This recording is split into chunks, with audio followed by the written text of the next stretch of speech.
So then let's consider first of all, what is a mind in the grip of vicious circles? Well, one of the most obvious instances that we all know is the phenomenon of worry. The doctor tells you that you have to have an operation. And that has been set up so that automatically everybody worries about it. But since worrying takes away your appetite and your sleep, it's not good for you.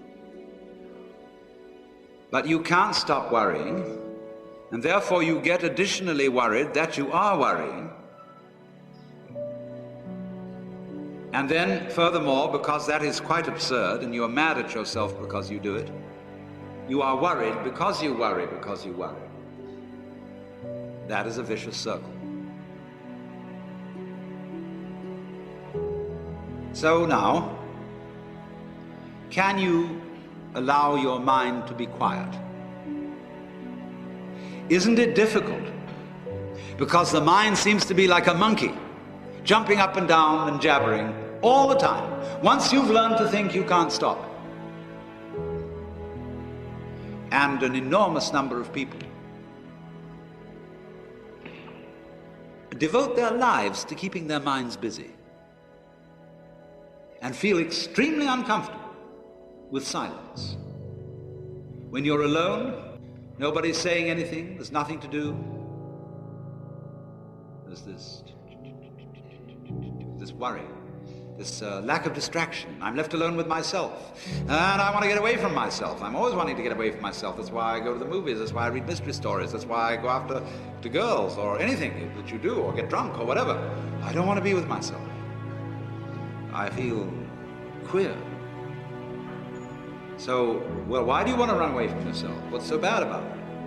Why do you want to forget this? Why do you want to become yourself? Because you are addicted to thoughts. This is a drug, a real dangerous one. Compulsive thinking, going on and on and on and on and on all the time.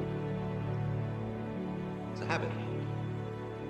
So there's a difficulty about stopping that activity. And you really have to stop it if you want to be sane. Because if I talk all the time, I don't hear what anyone else has to say. Then I'll end up in the situation of having nothing to talk about but my own talking. Or so in exactly the same way, if I think all the time, I won't have anything to think about except thoughts. So in order to have something to think about, there are times when you simply must stop thinking. Well, how do you do that?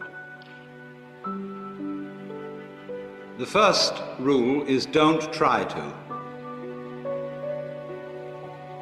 Because if you do, you will be like someone trying to make rough water smooth with a flat iron. And all that will do will stir it up. So in the same way as a muddy, turbulent pool quiets itself when left alone, you have to know how to leave your mind alone. It will quiet itself.